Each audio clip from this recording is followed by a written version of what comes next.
नमस्कार, crime petrol देख रहे हैं आप और मैं आकाश देशवाल। डॉक्टर भीमराव अंबेडकर ने कहा था कि शिक्षा उस शेरनी का दूध है कि जो बच्चा इसे पिएगा शेर की तरह दहाड़ेगा। अब यही कारण है कि भारत सरकार बच्चों की पढ़ाई पर ज्यादा जोर दे रही है और आए दिन विद्यांजलि, प्रगति छात्रवृत्ति जैसी अलग अलग योजनाएं ला रही हैं जिससे बच्चे पढ़ लिख कर अपना भविष्य संवारे, सरकारी विभाग में जाकर देश के प्रति अपना कर्तव्य निभाए। लेकिन दूसरी तरफ उत्तराखंड में इन सभी योजनाओं को शिक्षा विभाग पलीता लगा रहा है। यहां शिक्षा के नाम पर छात्रों के भविष्य से खुलेआम खिलवाड़ हो रहा है। ऐसा लगता है कि मानो शिक्षा विभाग के अधिकारी नहीं चाहते कि गरीब बच्चे अच्छी शिक्षा लें। वे नहीं चाहते कि गरीब का बच्चा पढ़ लिख कर कुछ बन सके। इसका जीता जागता उदाहरण है खानपुर। दरअसल खानपुर के मथाना गांव में सरकार द्वारा एक राजकीय जूनियर हाई स्कूल है जो कई सालों से संचालित किया जा रहा है। अब कुछ समय पहले स्कूल में छात्रों की संख्या काफी थी, लेकिन अब स्कूल में अध्यापक के न होने के चलते छात्रों की संख्या घटने लगी है। स्कूल को संचालित रखने के लिए दूर दराज से एक अध्यापक को व्यवस्था के तौर पर इस स्कूल में तैनात किया गया है। यह स्कूल पूरी तरह से शिक्षक विहीन है। इस स्कूल में कुल 43 छात्र छात्राएं शिक्षा ग्रहण कर रहे हैं, जिनकी शिक्षा अध्यापक ना होने के चलते अधर में लटकी हुई है। ऐसे राजकीय स्कूलों में शिक्षा का स्तर कैसे सुधारा जा सकता है, यह बड़ा सवाल है। यह सवाल उन शिक्षा विभाग के बड़े अधिकारियों से है जिनके खुद के बच्चे बड़े और अच्छे स्कूलों में शिक्षा लेते हैं।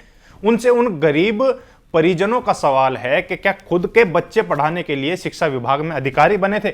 यह सोचने का विषय इसलिए भी है क्योंकि शिक्षा विभाग के महानिदेशक बंशीधर तिवारी को सरकारी स्कूलों में जाना सिर्फ तभी याद आता है जब वहां किसी तरह का प्रोग्राम हो या फंक्शन हो, क्योंकि जैसी स्कूलों की हालत है उसे देखकर नहीं लगता कि महानिदेशक जी संज्ञान लेते होंगे। और ऐसा नहीं है कि इसकी शिकायत नहीं की गई। यहाँ के उप प्रधान अश्वनी चौधरी की माने तो उन्होंने कई बार इसकी शिकायत लश्कर, उप जिलाधिकारी से लेकर शिक्षा विभाग से कई बार की है, लेकिन विभाग मानो नींद से जागने का नाम नहीं ले रहा। हमारे गांव में राजकीय उच्च प्राथमिक विद्यालय है जिसमें वर्तमान में 43 बच्चे पढ़ रहे हैं। एक तो सबसे बड़ी समस्या है कि सरकार विद्यालय तो सरकारी खोल देती है, लेकिन उसमें सुविधाएं, जो मूलभूत सुविधाएं हैं, उनकी वजह से बच्चों को प्राइवेट स्कूल में जाना पड़ता है। जैसे कि हमारे गाँव का ही मामला है, 43 बच्चों को एक भी वर्तमान में टीचर स्थायी रूप से नियुक्त नहीं है। एक टीचर थे लगभग 1-1.5 वर्ष पहले, वो यहाँ से उनका ट्रांसफ़र हो गया, वो यहाँ से चले गए। वर्तमान में कर्णपुर से एक टीचर को अस्थायी रूप से यहाँ पर नियुक्त किया हुआ है। और एक अकेला टीचर 3 क्लास है, कक्षा 6, 7 और 8, 3 क्लासों को हैंडल करना बहुत डिफ़िकल्ट है। और वैसे भी जो दोपहर का खाना बनता है बच्चों का, MDM वगैरह, उसमें टीचर्स को सारी व्यवस्था करनी होती है, जैसे कि नमक, मिर्च और सब्जी, साग सब्जी वगैरह सब व्यवस्था उन्हें ही करनी होती है। और उसके अलावा ब्लॉक का बहुत ज़्यादा काम रहता है, BRC CRC की डाक वगैरह लेकर जाना और स्कूल की बच्चों की हाजिरी वगैरह, स्कॉलरशिप के फार्म वगैरह। तो एक टीचर से तो यह सब कर पाना असंभव है। और 3-3 क्लास एक जगह एक साथ बच्चों को बैठाकर पढ़ाई नहीं करा सकते हैं।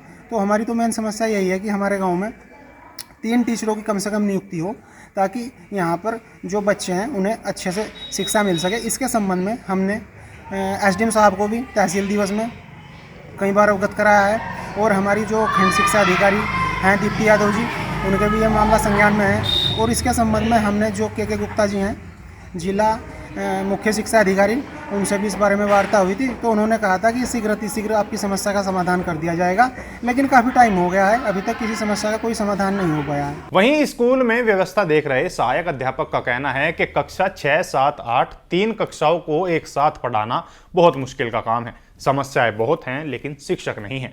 देखिए सर, इस महाविद्यालय में जो है 43 बच्चे हैं और यहाँ एक अध्यापक हूँ मैं, वो भी व्यवस्थापक हूँ। राजकीय उच्च प्राथमिक विद्यालय कर्णपुर से मेरी व्यवस्था कर रखी है। और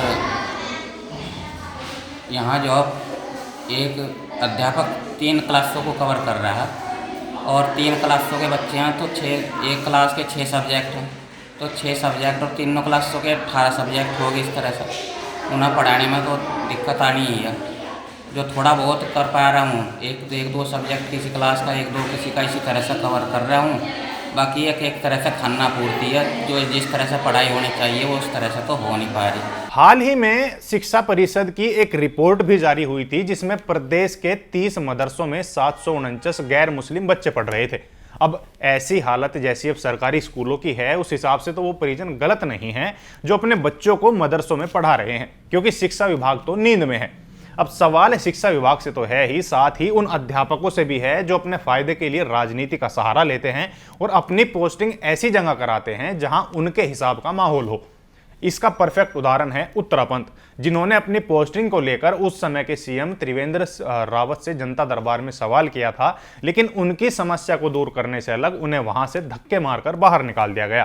25 साल से हम कर रहे हैं वहाँ पे सर्विस, और मेरी समस्या ये है कि मेरी हस्बैंड की डेथ हो चुकी है और मेरे बच्चों का कोई देखने वाला नहीं है घर में। मैं अकेली हूँ अपने बच्चों का सहारा, और मैं अपने बच्चों को अनाथ नहीं छोड़ सकती और नौकरी भी नहीं छोड़ सकती, और आपको मेरे साथ न्याय करना पड़ेगा। जब नौकरी की थी तब क्या लिख के दिया था? लिख के दिया था, ये नहीं बोल रहा था कि मैं बनवास भोगूंगी जिंदगी भर। ये आता है बेटी पढ़ाओ, और ये नहीं कि बनवास के लिए भेज रहे हैं। ठीक से बोलो जरा, अध्यापिका हो ना, नौकरी करती हो, अध्यापिका के गुण क्या होते हैं? ठीक से बोलो, अध्यापिका के गुण जरा सभ्यता सीखो जरा। अध्यापिका को चलिए बोलिए, मैं सस्पेंड कर दूंगा अभी यहीं पर। क्या करोगे? सस्पेंड खुद ही कर बैठी हूँ, अभी सस्पेंड हो जाओगे। क्या करोगे? निशंक जी ने भी एक मिनट सुनिए, हर कोई नेता होता है, हमारी भी भावनाएं होती है। 1 मिनट सस्पेंड हो जाओगे, अभी बता दिया मैं तुमको। आप क्या सस्पेंड करोगे? मैं खुद ही बैठी हूँ। इसको सस्पेंड कर दीजिए, इनके चिट्ठी लो, सस्पेंड करो इसको आज ही। इस घटना से यह तो साफ हो गया था कि दूर दराज पहाड़ी क्षेत्रों में सिर्फ उन अध्यापकों का ट्रांसफर होता है जिनकी सोर्स नहीं है, और जिनकी राजनीति में पकड़ होती है वो कभी अपना ट्रांसफर उस तरफ नहीं कराता।